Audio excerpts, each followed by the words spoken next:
So what's up guys, कैसे हो? Okay, I hope बढ़िया मस्त।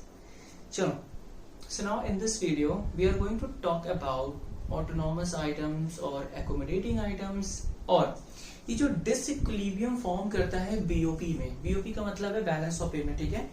हमने लास्ट वीडियो में बात की थी बैलेंस ऑफ पेमेंट के बारे में, उसके स्ट्रक्चर्स के बारे में, इवन उसके कंपोनेंट्स के बारे में, ठीक है। अब हम बात करने वाले हैं कि कुछ छोटे से पॉइंट्स हैं और जिसमें आपका आता है ऑटोनॉमस आइटम्स क्या होते हैं, एकोमोडेटिंग आइटम्स क्या होते हैं, और डिसइक्विलिब्रियम किस तरीके से फॉर्म करता है बैलेंस ऑफ पेमेंट में, और कौन कौन से ऐसे फैक्टर्स होते हैं जिसकी वजह से ये डिसइक्विलिब्रियम फॉर्म करता है, ठीक है।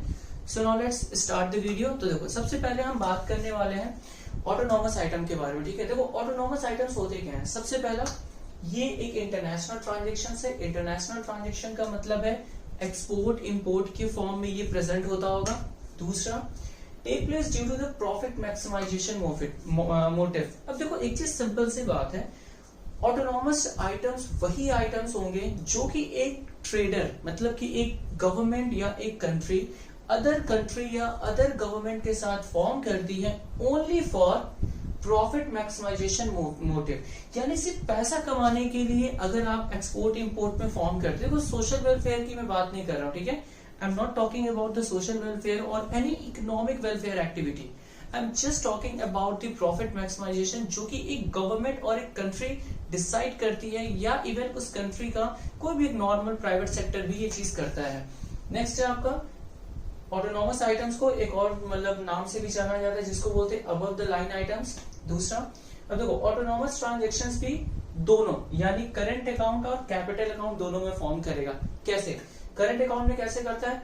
मर्चेंटाइज का मतलब होता है कि गुड्स, ठीक है, यानी गुड्स एंड सर्विसेज के जब हम एक्सपोर्ट इंपोर्ट करते हैं, सिंपल सी बात है, अगर हमें बाहर की कंट्री में गुड्स सस्ता मिलेगा तभी उन चीजों को लेंगे, और अगर हमें बाहर की कंट्री में जो गुड्स हमारे यहाँ बिक रहे हैं अगर उससे ज्यादा वैल्यू में बिकेगी तो सिंपल सी बात है हम एक्सपोर्ट इंपोर्ट इसी तरीके से फॉर्म करते हैं। तो सिंपल, जो हम गुड्स एंड सर्विसेज का एक्सपोर्ट इंपोर्ट करते हैं वो करंट अकाउंट में पार्ट में आ जाएगा। And if we talk about the capital account, तो कैपिटल अकाउंट में सिंपल आता है receipt and repayment of long term loan. देखो, रिसिप्ट एंड रीपेमेंट यानी आप पैसा रिसिप्ट कर रहे हो या फिर आप रीपेमेंट करते हो या सामने वाला बंदा रीपेमेंट करता है, वो आपका आ जाएगा कैपिटल अकाउंट में, ठीक है। तो देखो, ऑटोनॉमस ट्रांजैक्शंस क्या है? It is a simple transaction जो कि इंटरनेशनल फॉर्म में होता है, प्रॉफिट मोटिव के लिए होता है, और सिंपल सी बात है ये दोनों अकाउंट को अफेक्ट करता है, यानी करंट अकाउंट और कैपिटल अकाउंट को, ठीक है।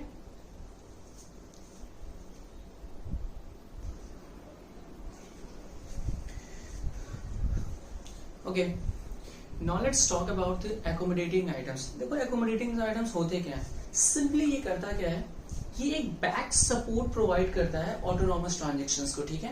मतलब जो ऑटोनॉमस आइटम्स हैं, मतलब कि सिंपली जो कि प्रॉफिट मोटिव्स के लिए किए जाते हैं, ये क्या करता है, यानी accommodating items is just support in the sense, suppose that कि अगर ऑटोनॉमस ट्रांजैक्शंस में लॉस होता है, यानी if there will be any deficit, okay, then that deficit will be covered by accommodating items, ठीक है। देखो, सिंपल होता है कि transaction that are undertaken to cover the deficit और सरप्लस इन ऑटोनॉमस आइटम्स, यानी ऑटोनॉमस आइटम्स में अगर किसी तरीके से डेफिसिट और सरप्लस होता है तो उसको मैनेज करने का काम जो होता है एकोमोडेटिंग आइटम्स के होते हैं, ठीक है, जिसका दूसरा नाम होता है बिलो द लाइन आइटम्स भी कहते हैं।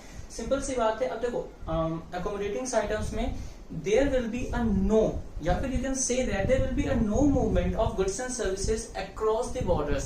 मतलब ये नहीं है कि अगर लॉस होता है तो आप उस लॉस को गुड्स को बढ़ा करके या सर्विसेज को सेल करके करते हो, नहीं। आप सिंपली क्या करोगे, अगर उन ट्रांजेक्शंस को आपको चेंज करना है तो आप रिजर्व मतलब फंड का इन्वेस्टमेंट करोगे, ना कि गुड्स एंड सर्विसेज का मूवमेंट करोगे।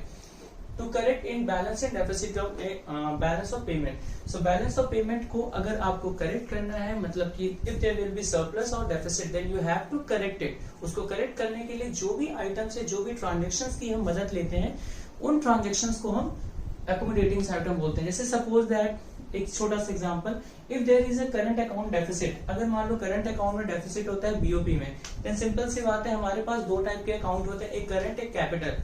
मतलब सिंपल, अगर करंट अकाउंट में डेफिसिट है तो उस डेफिसिट को यानी उस लॉस को कवर करने का काम किसका होगा? अपोजिट वाले का।